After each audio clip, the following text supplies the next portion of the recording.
Hello, everybody, and welcome to the latest in our series of speaker interviews.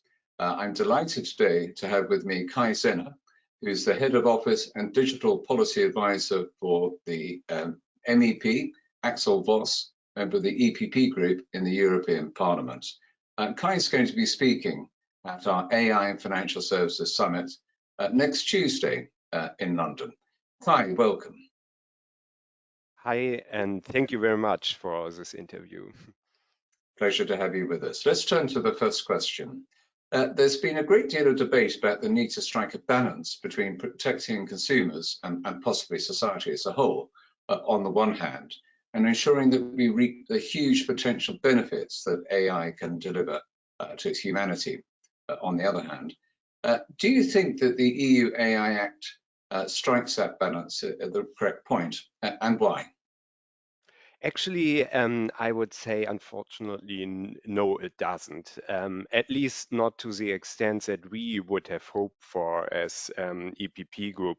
Because to go a little bit back in history, actually, the European Commission proposed or was presenting the AI white paper 2 years or 1 year before the AI Act, where they were talking about an ecosystem of trust, which is focused on risk and preventing risk and protecting society, as you said, but also an ecosystem of excellence, which is about promoting the deployment of AI, innovation in AI.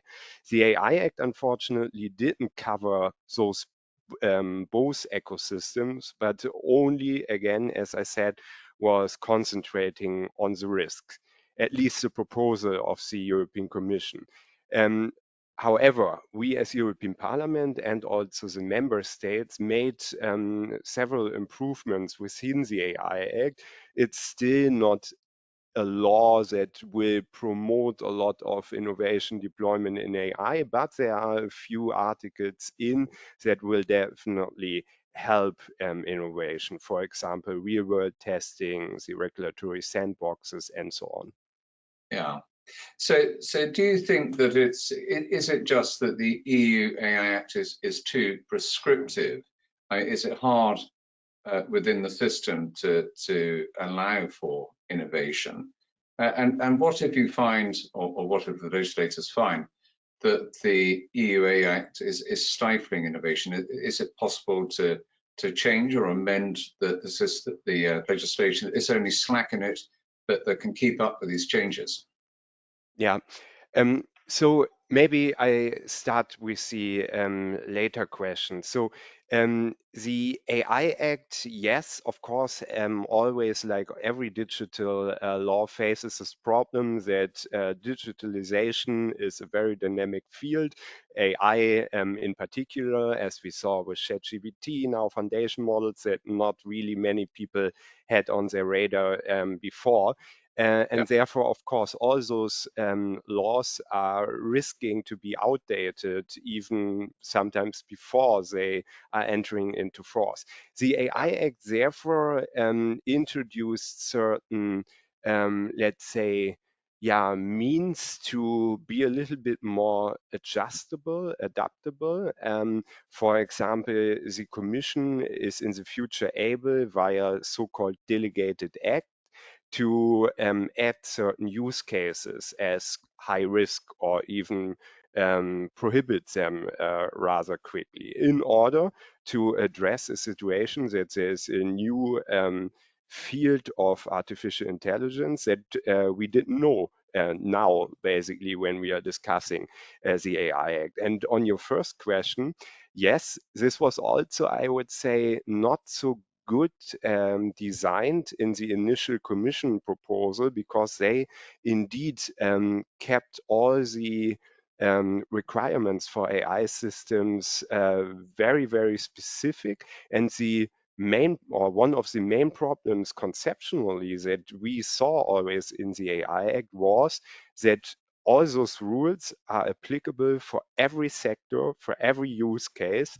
And yeah, again, if you are then becoming too specific, like you are saying in your question, it's a little bit problematic because sometimes, for example, human oversight makes a lot of sense, but there are some use cases where it's maybe even increasing the risk.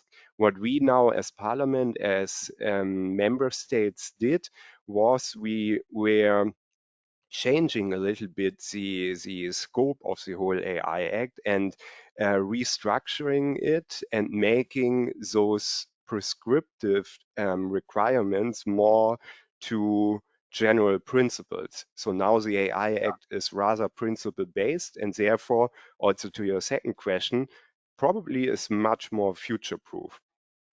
yeah. Yeah, and that would seem to make a lot of sense, to make a principles base so you can apply it to differing situations. I know that the EU Act applies both to users and providers, and I guess a lot of the providers are not necessarily within the EU. So the Act, I understand, is quite extraterritorial in its reach. But how would that actually be enforced?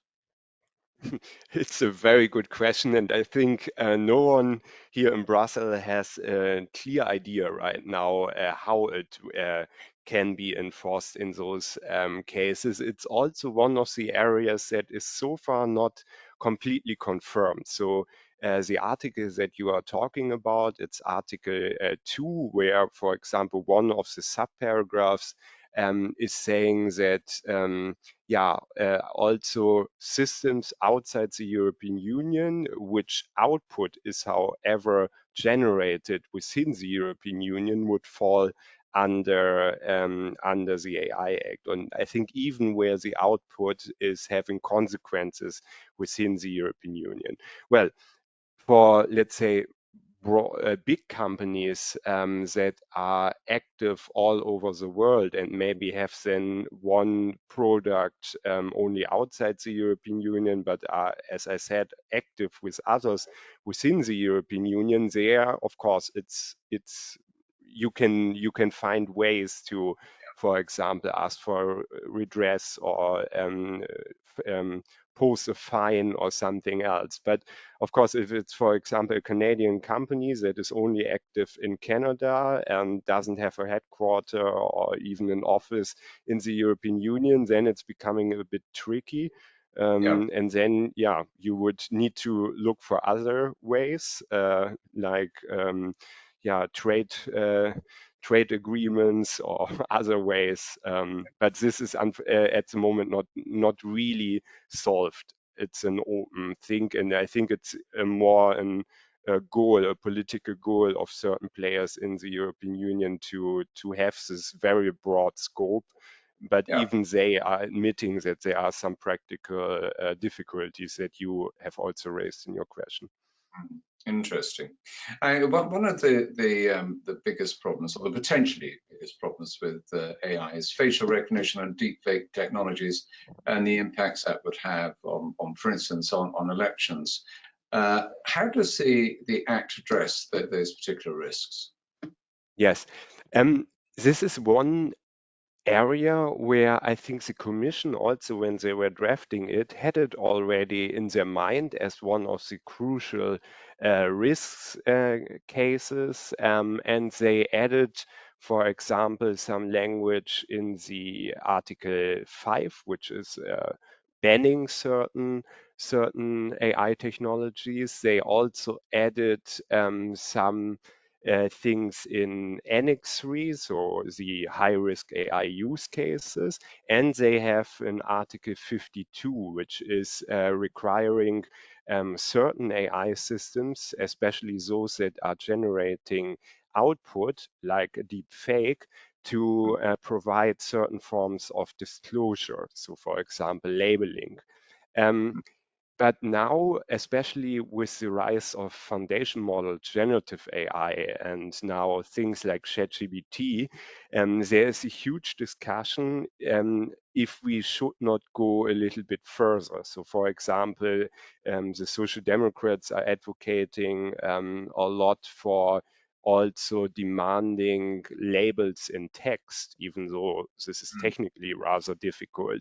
But yeah, what I can say right now, because the discussions are really still just at the beginning, even though we need to close the AI Act very soon. Um, uh, there will be probably in the final deal a lot of language on disclosing artificially generated content, again, like a deep fake, for Yeah, example, with labels. And there will be also use cases like AI with elections or AI in other crucial parts of our democratic systems, where probably companies that are deploying them in those areas or developing them in those areas need to fulfill quite a bit of extra obligations in the future, because as you said, this risk that those systems are posing to our democratic system yeah, is, I think, severe. yeah. No, I agree. I think it's a very real risk. Finally, Kai, what steps do you think companies should be taking now to prepare for the introduction of the Act? Yes. I think companies, and this is a very positive sign if you compare it with the GDPR, where many companies only woke up right before the law became applicable in 2018. I think nowadays a lot of companies are already heavily investing in AI Act compliance. They started already their internal processes. And now, what I'm saying, a lot of companies are already doing, and it's indeed my main message on every panel that I'm giving to industry. Please engage early, as I just said, but please also engage heavily with national competent authorities, with the governments, because governments will not have all the experts necessary. For example, people who really understand foundation models, who know how a deep learning system is functioning, and so on. So they require external input. If you are working in a company that is, for example, using already machine learning for a long time in the financial sector and you have a lot of experience, be sure that, for example, the German government will be highly interested in having a talk with you. And by doing this, you as a company are also benefiting a lot, because you are entering in a very often trustful private public dialogue. And Yeah, both sides are learning by that. So for you, often compliance also gets easier, because you understand what the state wants you to fulfill. So this would be my 2 points: engage early and try to enter in a close dialogue with the enforcement bodies.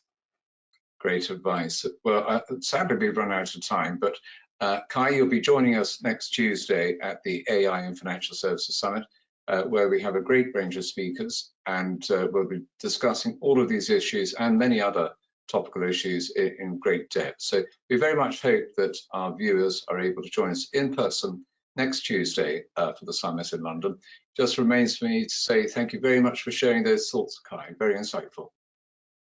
Thank you, and I'm looking very much forward to the event next week. Excellent.